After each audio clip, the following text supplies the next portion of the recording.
आज का हमारा टॉपिक जो है वो कौन सा है? Point mutation. तो इससे पहले वाली वीडियो के अंदर हमने पढ़ा था क्रोमोसोमल एवरेशन के बारे में। तो आज हम पढ़ेंगे किस चीज को? Point mutation. और इस चीज का एक और नाम है माइक्रो म्यूटेशन। क्या नाम है? Micro mutation. देखें, अगर आ जाए माइक्रो म्यूटेशन पर नोट लिखें, यही लिखेंगे। अगर आ जाए पॉइंट म्यूटेशन पर नोट लिखें, फिर भी यही लिखेंगे। अगर आ जाए जीन म्यूटेशन पर नोट लिखें, फिर भी यही लिखेंगे। ये बातें आप लोगों ने माइंड में रखनी है। अब आपको पता है एक डीएनए होता है, डीएनए। तो डीएनए के अंदर क्या होता है? सीक्वेंस होता है न्यूक्लियोटाइड्स का, जैसे एडेनिन, थायमिन, साइटोसिन, गुआनिन। तो अगर डीएनए के अंदर जो सीक्वेंस है उसमें तब्दीली आ जाए, मतलब कि एडेनिन की जगह थायमिन आ जाए, साइटोसिन की जगह गुआनिन आ जाए, या कोई बाहर से एक्स्ट्रा न्यूक्लियोटाइड ऐड हो जाए, या अंदर से कोई एक न्यूक्लियोटाइड बाहर निकल जाए, तो न्यूक्लियोटाइड्स के अंदर तब्दीली आएगी ना सीक्वेंस में, तरतीब में। उस तरतीब में, सीक्वेंस में तब्दीली को आप क्या बोलोगे? Point mutation. अब आप देखें तारीफ कैसे लिखेंगे? द चेंज इन या चेंज ऑफ सीक्वेंस। सीक्वेंस का क्या मतलब है? तरतीब। तो तरतीब में तब्दीली किस चीज की? Of nucleotides on DNA.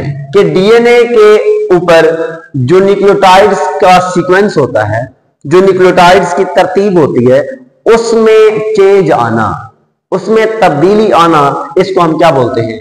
Point mutation. एक और नाम क्या बताया? इसको हम जीन म्यूटेशन का भी नाम देते हैं। अब अगर देखा जाए कि ये जो तब्दीली थी, it may be change in one और मोर या few more sequence of nucleotides. कि ये जो न्यूक्लियोटाइड्स हैं उनका सीक्वेंस है, उनमें कोई एक न्यूक्लियोटाइड भी चेंज हो सकता है, एक से ज्यादा चंद एक भी क्या हो सकते हैं, आगे पीछे हो सकते हैं, या कम या ज्यादा हो सकते हैं। इस तरह हमारे पास जो चेंज आएगा उसको हम पॉइंट म्यूटेशन का नाम देंगे। इसकी टाइप्स जो है, क्या लिखा हुआ है? डिलीशन, इंसर्शन, या इसको आप इंजर्शन भी बोलते हो, और लास्ट में क्या है? Base substitution. और से सुनेंगे, आपके पास फॉर एग्जांपल ये डीएनए के ऊपर न्यूक्लियोटाइड्स का एक सीक्वेंस है, और से सुनेंगे adenine, thymine, thymine, adenine, guanine, cytosine, cytosine, thymine, thymine, adenine, guanine, adenine, adenine. अब आप गौर से देख सकते हैं यहां कितने सी थे? 2। अच्छा, एक और चीज गिने, 1 2 3 4 5 6 7 8 9 10 11 12 13। ये कितने हैं? 1 2 3 4 5 6 7 8 9 10 11 12। मतलब एक कम हो गया है ना, ये 13 थे और ये 12 है। मतलब कि यहां पे आप देख सकते हो 2 थायमीन थे, यहां पे कितने हो गए? 1 निकल गया। इसका मतलब क्या हुआ? रिमूवल ऑफ वन और मोर बेसिस। मतलब कि जब नाइट्रोजनस बेसिस में एक या एक से ज्यादा क्या हो जाएं, अपनी पोजीशन से निकल जाएं, तब रिमूव हो गया है, एक कम हो गया है, तो कमी को आप क्या बोलोगे? डिलीशन हो जाना। ये किस चीज की टाइप है? पॉइंट म्यूटेशन की। और कौन सी है? इंसर्शन। इंसर्ट हो जाना, दाखिल हो जाना, एक एक्स्ट्रा दाखिल हो जाएगा। फॉर एग्जाम्पल यहां पर आप देख सकते हैं ये न्यूक्लियोटाइड्स का सीक्वेंस है, इसमें जी के बाद सी है, ए दरमियान में नहीं है। अब एक्स्ट्रा क्या आ गया? एडेनिन। तो एक इजाफी आ गया है ना, तो जब इजाफी आएगा तो तब हम क्या बोलेंगे? इंसर्शन हो गई है। इसी तरह बेस सब्स्टिट्यूशन का मतलब ये है कि ये जो न्यूक्लियोटाइड्स हैं ये अपनी जगह चेंज कर लें। फॉर एग्जाम्पल यहां पर आप मिसाल ले लें, एडेनिन की जगह थायमीन आ जाए और थायमीन की जगह एडेनिन, बनेगा कैसे? यहां पर आप देखें, पहले ए लिखा हुआ है, उसके बाद टी टी, अब इसकी जगह क्या लिखेंगे, टी, आगे जी सी सी, इसकी जगह क्या लिखेंगे, ए, आगे टी ए जी ए। इसका क्या मतलब है कि नाइट्रोजनस बेसिस ने अपनी जगह चेंज कर ली है। जगह जब चेंज करेंगे तो उसको हम क्या बोलेंगे, बेस सब्स्टिट्यूशन। इनकी समझ आ गई है। इसमें क्या होगा, कम हो जाएंगे, इनमें क्या होगा, नाइट्रोजनस बेसिस ज्यादा हो जाएंगे, इनमें क्या होगा, जगह चेंज करने। तो ये पॉइंट्स माइंड में रखेंगे। अब इसकी एग्जांपल क्या दी गई है, सिकल सेल एनीमिया। इसको हम सादा अल्फाज में खून की बीमारी भी कहते हैं, खून की कमी भी कहते हैं। अब इसमें क्या होता है कि सबसे पहला पॉइंट देखें, also called haemoglobin S disease. इसको एक तो ये नाम दिया जाता है, दूसरा ये नाम दिया जाता है हीमोग्लोबिन एस डिजीज, या इसको सिंपल वे में क्या लिखते हैं, HBSS। ये पॉइंट जहन में रखोगे। अब जब ये बीमारी होगी, कोई मरीज है, तो मरीज के अंदर कौन सी अलामात आएंगी, कौन मतलब कैसे पता चलेगा कि इसको ये बीमारी है या नहीं है। तो सबसे पहला पॉइंट क्या है, इट इज पेनफुल एपिसोड। इसका मतलब यह है कि मरीज को दर्द होगा।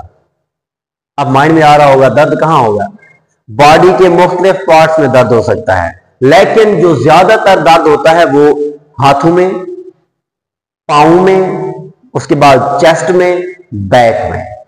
कहां कहां, हाथों में, पांव में और चेस्ट में और बैक में। ये दर्द जो है वो किस चीज की अलामत है, सिकल सेल एनीमिया। अब दूसरी कंडीशन क्या हो सकती है, फैटीग। फैटीग का मतलब यह है जो मरीज होगा वो थका थका सा रहेगा, मतलब थकावट होगी उसे। उसके बाद उसकी रंगत जो है वो पीली हो जाएगी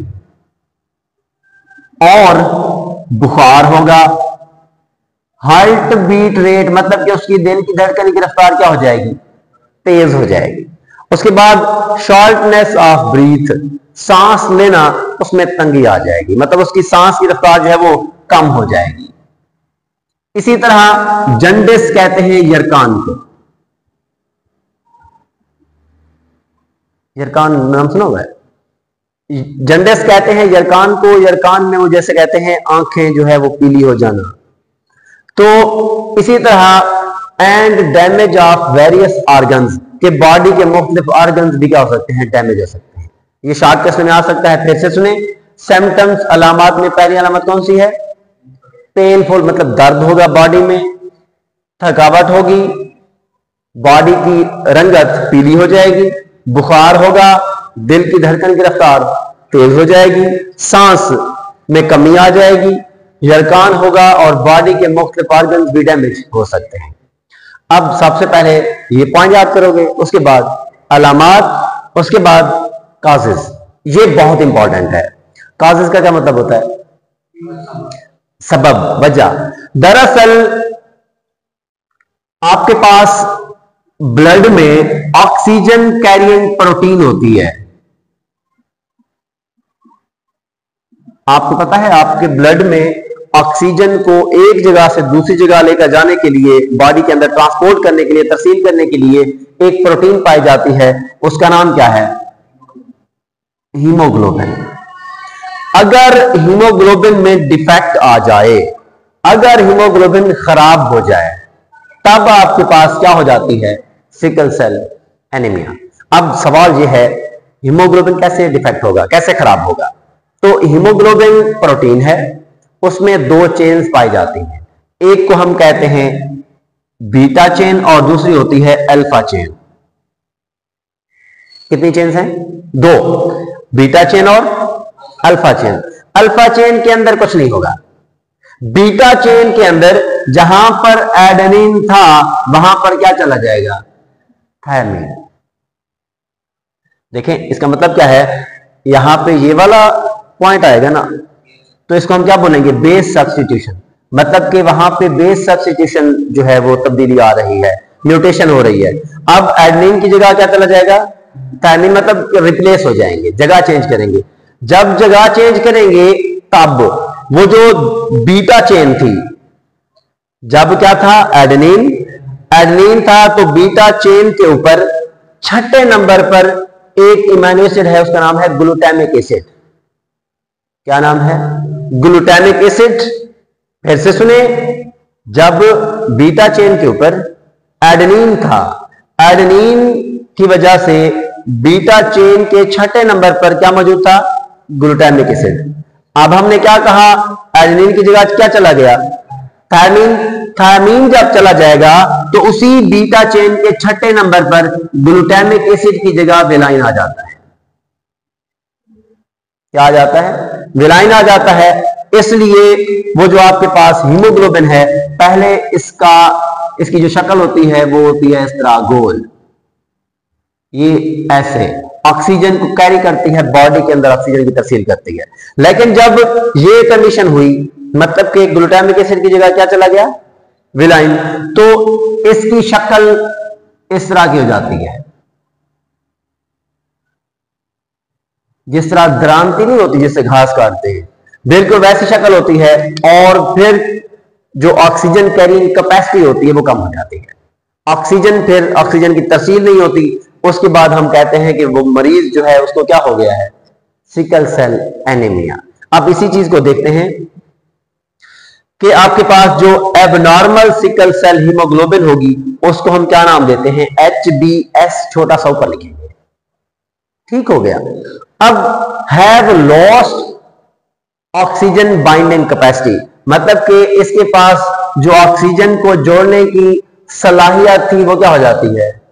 खत्म या कम हो जाती है। इसलिए ड्यू टू दिस हीमोग्लोबिन, इस हीमोग्लोबिन या खराब हीमोग्लोबिन की वजह से और रेड ब्लड सेल की शेप चेंज हो जाएगी, कन्वर्ट हो जाएगी सिकल शेप में। सिकल शेप का क्या मतलब है? द्रांति जैसी शक्ल, जिस तरह यहां पर दिखाई गई है। जब ये शक्ल हो जाएगी रेड ब्लड सेल की, दीज सेल्स, वो जो रेड ब्लड सेल्स हैं, वो ऑक्सीजन को टिश्यूज तक डिलीवर नहीं कर सकते।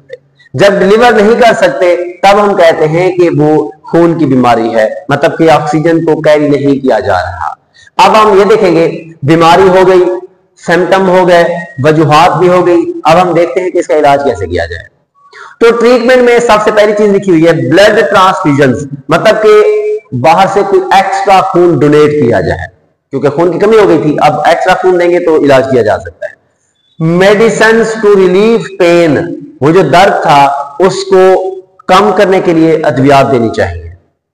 Bone marrow transplant, bone marrow समझते हो? हड्डी का गूदा, हड्डी के अंदर एक लिक्विड नुमा होता है, उसको हम कहते हैं हड्डी का गूदा, उसको बोन मैरो कहा जाता है। तो बोन मैरो चेंज करके, ट्रांसप्लांट करके, मतलब कि बाहर से ऐड करके उसका इलाज किया जा सकता है। इसके अलावा एक चीज है, उसको हम कहते हैं फोलिक एसिड। इसको समझा जाता है कि ये इंसानों के लिए न्यूट्रिएंट है। न्यूट्रिशन से निकला है, ग़िज़ाई मादा है। और ये ऐसा ग़िज़ाई मादा है जिसका हम कहते हैं कि ये रेड ब्लड सेल्स की तादाद को बढ़ाता है। जब रेड ब्लड सेल्स की तादाद को बढ़ाएगा तब ऑक्सीजन को कैरी करने की सलाहियत बढ़ जाएगी और इस बीमारी से जो है छुटकारा हासिल किया जा सकता है। इसकी जो मतलब कि वालिदैन से बच्चों में जा सकती है कि नहीं ये बीमारी, इसको अगली वीडियो के अंदर फिनाइल कीटोनुरिया के अंदर जो है वो स्टडी करेंगे। अभी तक इतना ही, दुआ में याद रखिएगा। अल्लाह हाफिज।